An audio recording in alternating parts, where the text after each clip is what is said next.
So this is the first of a series of 5 or 6 different videos and conversations on currency and the international currency system, and try to understand how all those different pieces fit together. When we're talking about currency, what we're talking about is a socially agreed upon medium of exchange. So medium of exchange is just what we use to do business, to make transactions, to buy and sell stuff. And socially agreed upon just means that we all have decided that this is how we're going to do this. This is what we're going to use. So in theory, anything could be used as a socially agreed upon medium of exchange, but typically a currency, a good currency, something you would actually want to build an economy around, is going to have a couple properties. So one is it's going to be widely accepted. So it's not just that me and a friend have decided that this is socially agreed upon, that many people, potentially everybody, has agreed that this is something that we're going to use to do business. So widely accepted is helpful. Numerable is really important. While love is wonderful and love is fantastic, love is not a great medium of exchange because it's not possible to count in the way that you can count seashells or gold coins or pebbles. So numerable is good. Easily carried and transferred. That ends up being really important because people need to be able to do business across vast distances. And so small was oftentimes important historically. Today, what we oftentimes mean when we say easily transferable, it means that we can sort of electronically route things. And then finally, has predictable value. And we're going to spend a lot of time talking about this last piece, this idea of the value of currency and where does that come from and how do we understand that, and how a currency system can work that sort of connects all these different pieces together. And in fact, the last of those pieces, that predictable value, is really what we're talking about when we're talking about currency policy. We're talking about how do you ensure that a currency has stable value over time. That'll be a different conversation, but before we get to that, I want to talk about what we mean when we talk about the value of a currency. And that's usually understood in terms of the concepts of inflation and deflation, which are really the changing value of a currency in terms of what you can buy in terms of goods and services. And so the way that this is typically measured in the United States, presumably other places as well, is that the Federal Reserve identifies a market basket of goods and services, the kind of things that people buy in their everyday lives, and they do a survey every month to figure out what do those things cost all across the United States. And so they call up grocery stores and say, how much does a tube of toothpaste cost? And they figure out what percentage of people's budgets go to buying a tube of toothpaste each month. And that market basket of many different goods and services representing the things that people consume, they kind of track the value of that over time. And if the price of that market basket is going up consistently, we talk about inflation. If it's going down, we talk about deflation. What we're really talking about is the purchasing power of that currency, its ability to buy that basket of goods, that more or less identical basket of goods over time. In theory, right, we want our consumer price index, that market basket price, to stay relatively stable.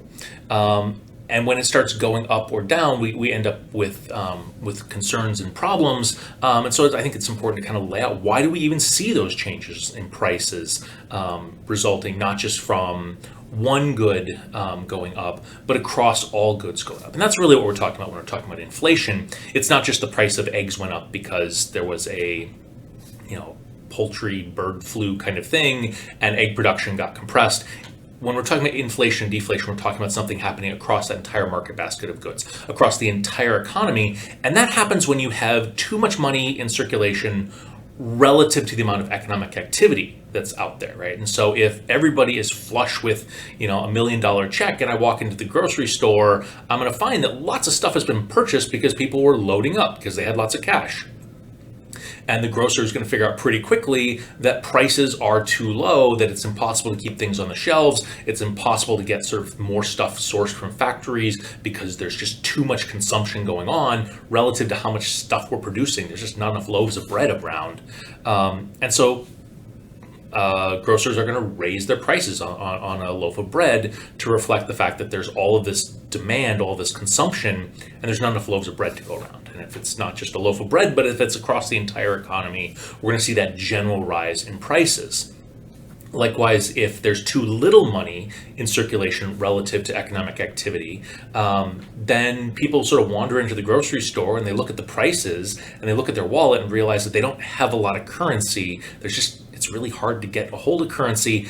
And as a result, they maybe start haggling with the grocer, trying to drive prices down. Maybe they walk out not purchasing things. Grocers figure out they're not moving things off their shelves if they don't lower prices. And so deflation is a result of that general decline in prices, because there's just not enough currency available to conduct the economic activity, to buy the goods and services the economy is producing, without adjusting the price for that by bringing the price down.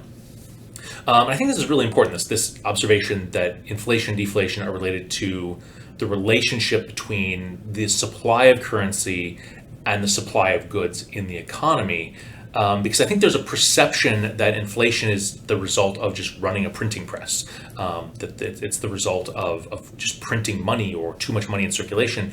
And that's not entirely accurate.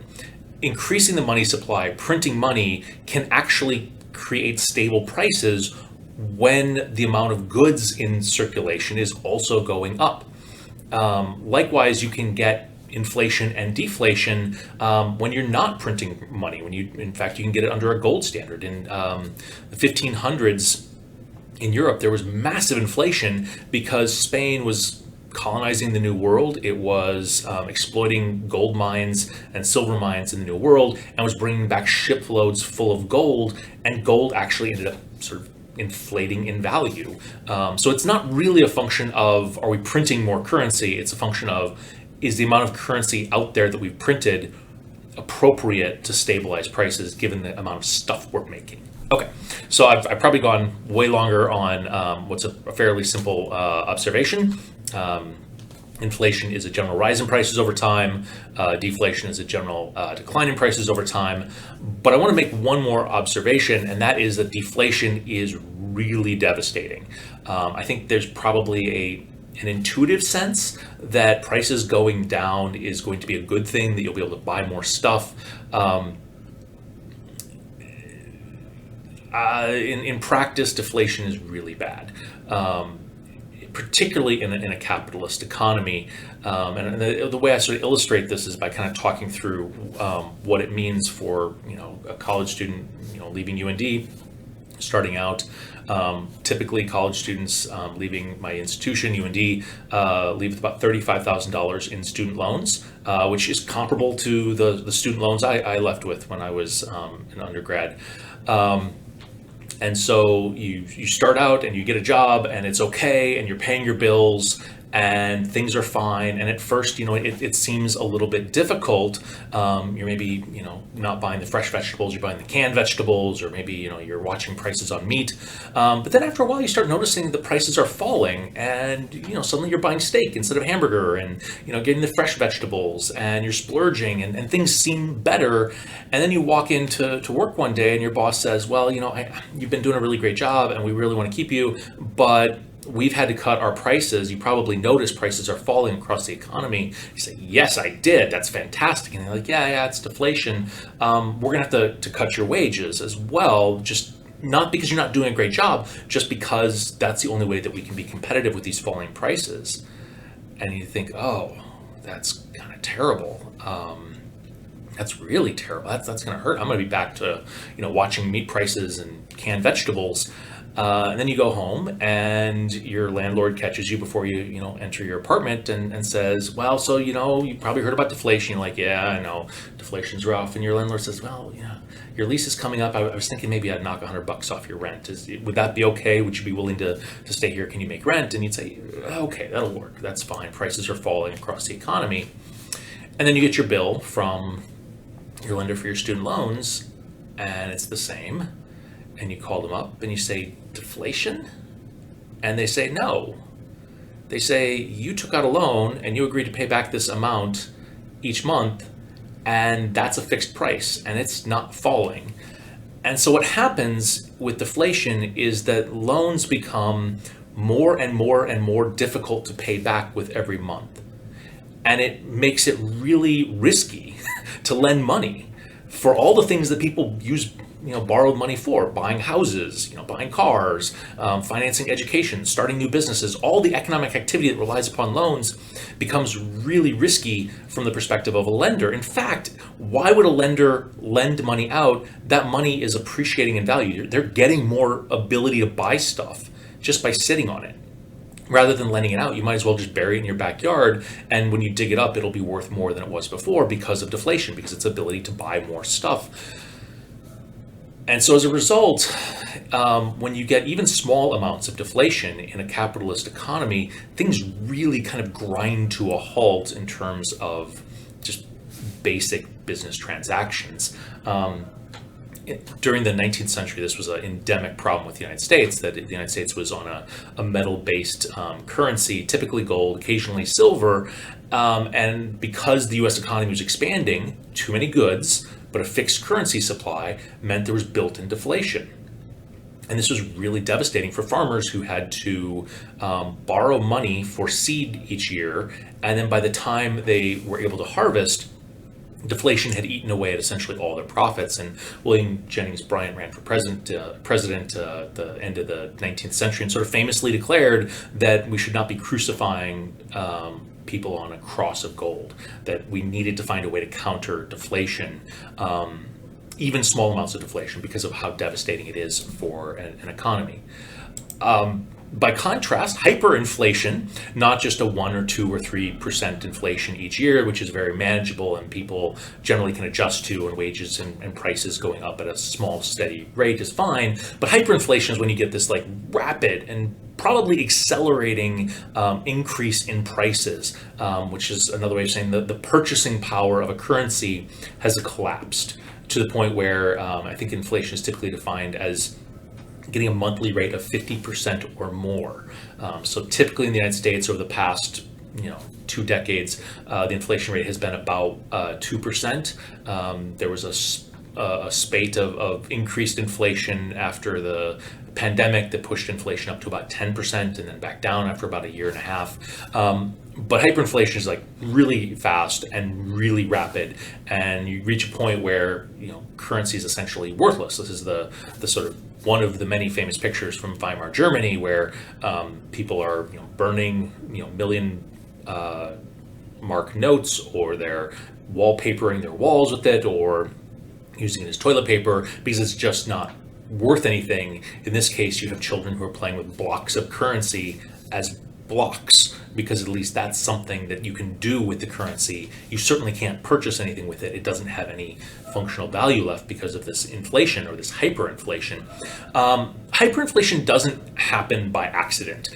There's some very specific situations where it happens. And so it's not as though, your 2% or 4% or even 8% inflation is going to turn into hyperinflation if you're not super vigilant. In the case of Weimar Germany and other countries, Zimbabwe or Hungary, the decision to have hyperinflation was very much a conscious policy decision.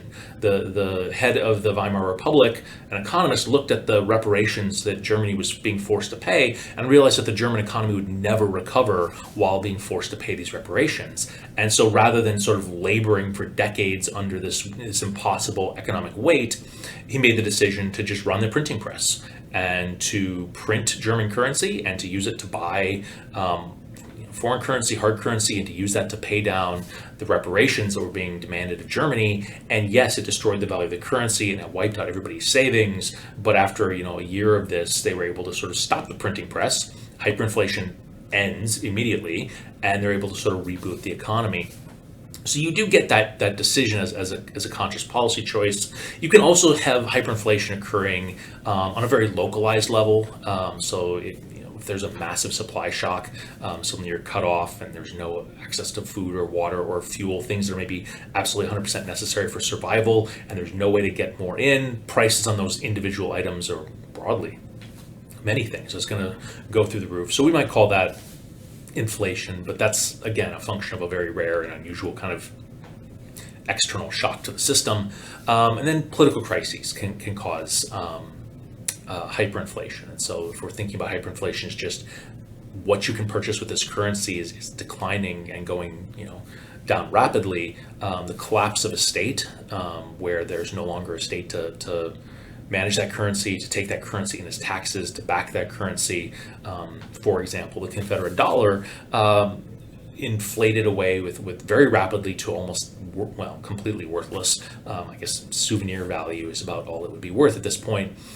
There's no purchasing value left in the Confederate dollar, and that's because of state collapse. So hyperinflation is, I think, oftentimes thrown out as like this terrifying thing, but it's not as though countries sort of accidentally walk themselves into hyperinflation. There are very specific circumstances, and oftentimes it's an intentional choice to deal with some other economic problem that's oftentimes much more crushing than this decision to devalue rapidly one's own currency.